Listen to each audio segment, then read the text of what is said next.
नेहमीच आपण मैद्याचा आणि साखरेचा केक बनवतो, तर त्या केकऐवजी आज आपण बनवणार आहोत गूळ आणि गव्हाच्या पिठाचा। तर तो केक खायला अतिशय चविष्ट आणि हेल्दी केक आहे। तर हा केक खाताना तुम्हाला जाणवणारही नाही की तुम्ही गुळाचा केक खातायत। तर या केकसाठी आपण साखरेऐवजी गूळ तर वापरणारच आहोत, जो आरोग्यासाठी खूपच चांगला असतो। गुळामध्ये लोह भरपूर प्रमाणात असते आणि मैद्याऐवजी तर गव्हाचं पीठ वापरणार आहोत, त्यामुळे केक पचायला हलका आणि फायबरयुक्त आहे।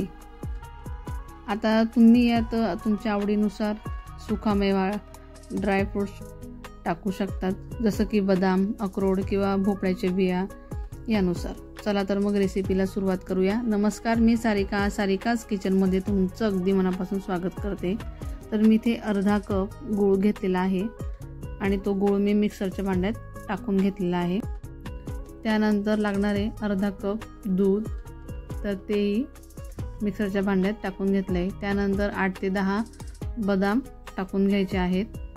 तर हे छान मिक्सरमध्ये बारीक करून घ्यायचं आहे। तर गूळ छान बारीक झाला पाहिजे।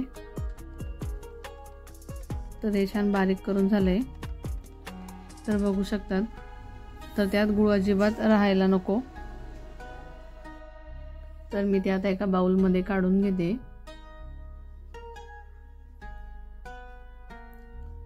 अजिबात गुळाचे खडे काही दिसत नाहीये। त्यानंतर त्यात लागणार आहे तेल, तर 1/4 कप तेल टाकून घेणार आहे।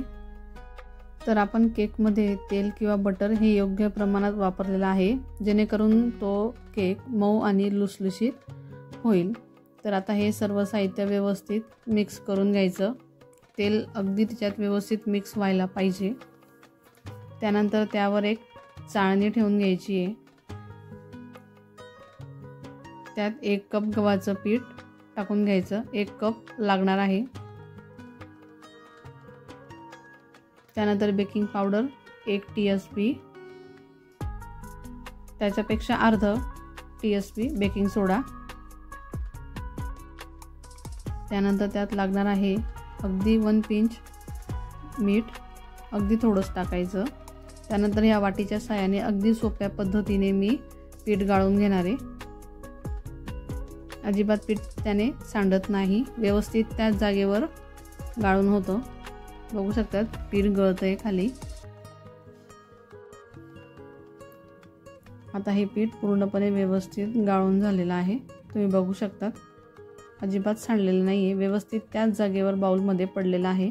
तर आता हे व्यवस्थित मिक्स करून घ्यायचं। याच्यात अजिबात गिठोळी राहायला नको। हळूवारपणे व्यवस्थित फेटून घ्यायचं आहे। तर हे पीठ अजूनही घट्ट आहे, तर यात परत अर्धा कप दूध लागणार आहे। तर ते अर्धा कप दूध थोडं थोडं टाकून बॅटर व्यवस्थित करून घ्यायचं आहे। तर टोटल 1 कप दूध लागलेलं आहे 1 कप गव्हाच्या पिठासाठी। तर बघून घ्या, पूर्ण अर्धा कप दूध मी टाकून दिलेलं आहे। आता हे पुन्हा व्यवस्थित मिक्स करून घेईल। या अशा पद्धतीने बॅटर असायला हवं। तर मी या केक टिनला अगोदर तेल लावून घेतले, नंतर त्यावर गव्हाचं पीठ टाकून त्याला व्यवस्थित पसरवून घेतले आणि उरलेलं एक्स्ट्राचं पीठ हे झटकून घेतलेलं आहे। त्यानंतर त्यावर टाकून घ्यायचं आहे बॅटर। तर हे व्यवस्थित टाकून घ्या। तर मी हा केक ओव्हनमध्ये बेक करणार आहे। तर आता इथे टॅप करून घ्यायचे, त्यातले एअर बबल्स निघून जातील। तर ओव्हनमध्ये 30 ते 45 मिनटं ठेवायचं आहे 180 डिग्रीवर, आणि जर गॅसवर करत असणार तर ते 30 ते 45 मिनटं गॅसवर लो फ्लेमवर ठेवून घ्यायचं आहे। तर मी इथे केक थोडा वेळ ठेवल्यानंतर बाहेर काढून घेतलेला आहे। टुटी फ्रुटी त्यावर मी टाकून घेणार आहे। हे ऑप्शनल आहे, तुम्हाला आवडत असेल तर टाका, कारण अगोदरच जर टाकलं तर केक जसा जसा फुलत येतो तसा तसा आतमध्ये हे दाबले जातात, म्हणून थोडं बेक केल्यानंतर मी याला काढून वरून टाकून घेतलं आहे। तर आता बेक होताना हे वरच्यावरच राहतील आणि छान दिसतील, केकही छान दिसेल। तर मी याला पुन्हा ठेवून देते। तर बघू शकतात, तर ते वरतीच दिसत आहेत, छान केक तयार झालेला आहे। तर केक पण मी तुम्हाला आता दाखवते। छान झालेला आहे। तर याला गार व्हायला ठेवायचं। गार झाल्यावरच केकला टिनमधून बाहेर काढायचं। तर अगोदर साईडच्या कळा मोकळा करून घ्यायच्या, त्यानंतर एका प्लेटमध्ये उलटं करून केक काढून घ्यायचा आहे।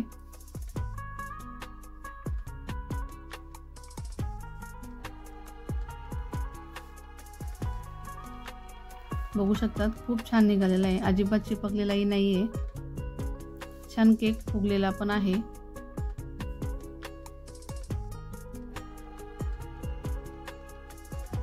खूपच सुंदर दिसतोय केक आणि वाटतही नाहीये की तो गुळाचा आणि गव्हाच्या पिठाचा केक आहे म्हणून। तर तयार आहे ना आपला गुळ आणि गव्हाच्या पिठाचा पौष्टिक आणि स्वादिष्ट केक। तर त्याला रंगही खूप छान आलेला आहे आणि छान फुललेलाही आहे। तर मी तुम्हाला कट करून दाखवते। तर कट करतानाही कळत असेल की तो किती सॉफ्ट झालेला आहे।